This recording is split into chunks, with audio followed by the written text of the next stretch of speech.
Our chapter of the day is found to the book of Genesis, chapter 31, verses 1 to 55.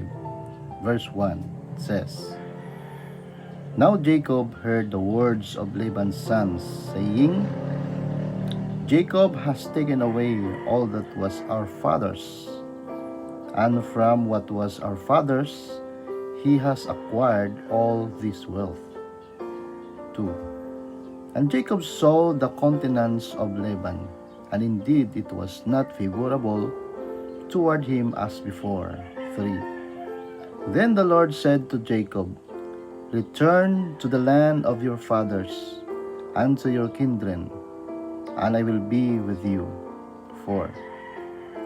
So Jacob sent and called Rachel and Leah to the field to his flock. 5. And said to them, I see your father's countenance, that it is not favorable toward me as before. But the God of my father has been with me. 6. And you know that with all my might I have served your father. 7. Yet your father has deceived me and changed my wages 10 times. But God did not allow him to hurt me. 8. If he said thus, The speckled shall be your wages, then all the flocks bore speckled. And if he said thus, The streaked shall be your wages, then all the flocks bore streaked. 9. So God has taken away the livestock of your father and given them to me. 10. And it happened at the time when the flocks conceived that I lifted my eyes and saw in a dream, and behold, the rams which leaped upon the flocks were streaked, speckled, and gray-spotted. 11. Then the angel of God spoke to me in a dream, saying, Jacob. And I said, Here I am. 12.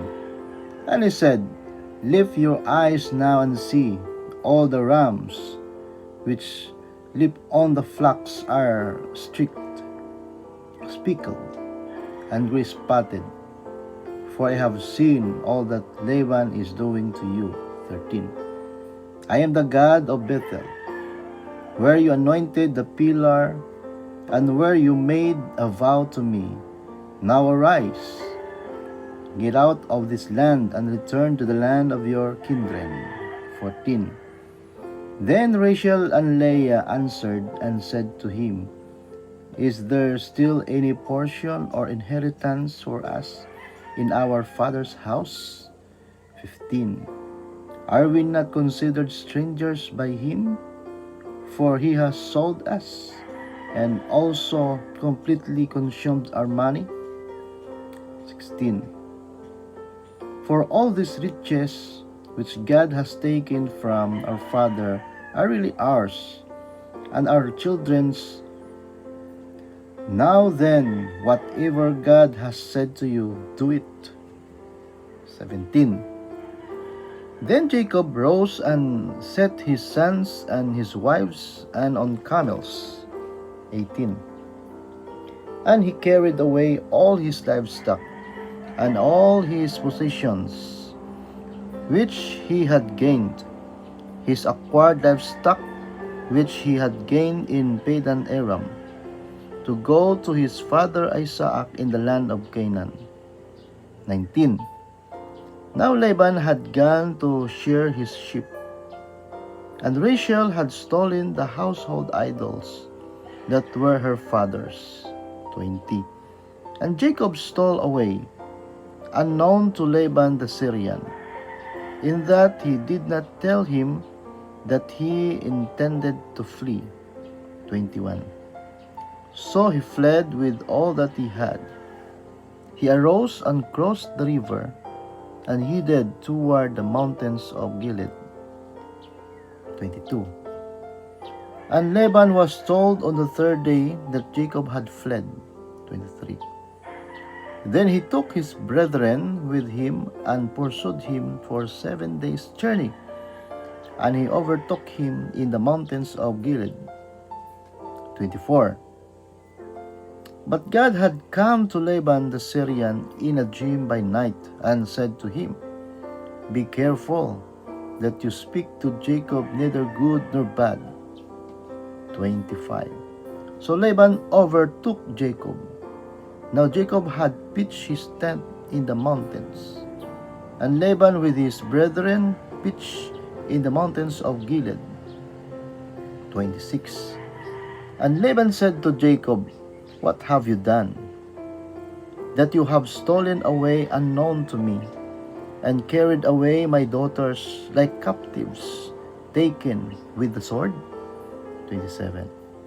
Why did you flee away secretly, and steal away from me, and not tell me, for I might have sent you away with joy and songs, with timbrel and harp?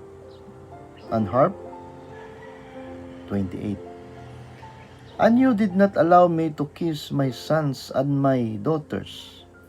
Now you have done foolishly in so doing. 29. It is in my power to do you harm. But the God of your father spoke to me last night, saying, Be careful that you speak to Jacob neither good nor bad. 30. And now you have surely gone, because you greatly long for your father's house. But why did you steal my gods? 31. Then Jacob answered and said to Laban, Because I was afraid, for I said, Perhaps you would take your daughters from me by force. 32. With whomever you find your gods, do not let him live. In the presence of our brethren, identify what I have of yours and take it with you. For Jacob did not know that Rachel had stolen them. 33. And Laban went into Jacob's tent, into Leah's tent, and into the two maids' tents. But he did not find them. Then he went out of Leah's tent and entered Rachel's tent. 34. Now Rachel had taken the household idols, put them in the camel's saddle, and sat on them. And Laban searched all about the tent, but did not find them. 35. And she said to her father, Let it not displease my lord that I cannot rise before you, for the manner of women is with me. And he searched, but did not find the household idols. 36. Then Jacob was angry and rebuked Laban. And Jacob answered and said to Laban, What is my trespass? What is my sin, that you have so hotly pursued me? 37. Although you have searched all my things, what part of your household things have you found? Set it here before my brethren and your brethren, that they may judge between us both. 38. These 20 years I have been with you. Your ewes and your female goats have not miscarried their young, and I have not eaten the rams of your flock. 39. That which was torn by beasts I did not bring to you. I bore the loss of it. You required it from my hand, whether stolen by day or stolen by night. 40. There I was in the day that drought consumed me, and the frost by night, and my sleep departed from my eyes. 41. Thus I have been in your house 20 years. I served you 14 years for your 2 daughters, and 6 years for your flock, and you have changed my wages 10 times. 42. Unless the God of my father, the God of Abraham, and the fear of Isaac had been with me, surely now you would have sent me away empty-handed. God has seen my affliction and the favor of my hands, and rebuked you last night. 43.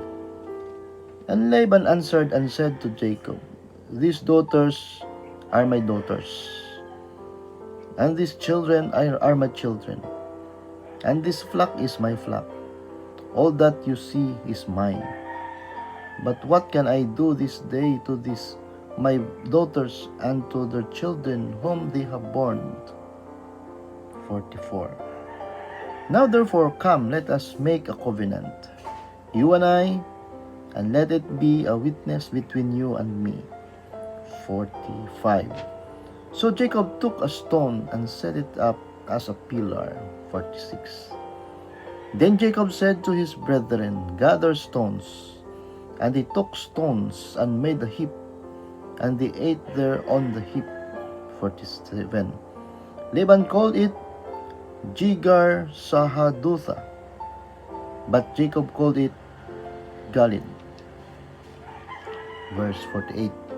And Laban said, This heap is a witness between you and me this day. Therefore its name was called Galid. 49. Also Mizpah, because he said, May the Lord watch between you and me when we are absent one from another. 50. If you afflict my daughters, or if you take other wives besides my daughters, although no man is with us, see, God is witness between you and me. 51. Then Laban said to Jacob, Here is this heap, and here is this pillar, which I have placed between you and me. 52. This heap is a witness, and this pillar is a witness, that I will not pass behind this heap to you, and you will not pass beyond this heap and this pillar to me for harm. 53. The God of Abraham, the God of Nahor, and the God of their father judged between us. And Jacob swore by the fear of his father Isaac. 55. Then Jacob offered a sacrifice on the mountain, and called his brethren to eat bread. And they ate bread and stayed all night on the mountain. Verse 55, last verse. And early in the morning Laban arose and kissed his sons and daughters and blessed them. Then Laban departed and returned to his place. So this is our chapter of the day and also our Bible reading challenge. God bless you all.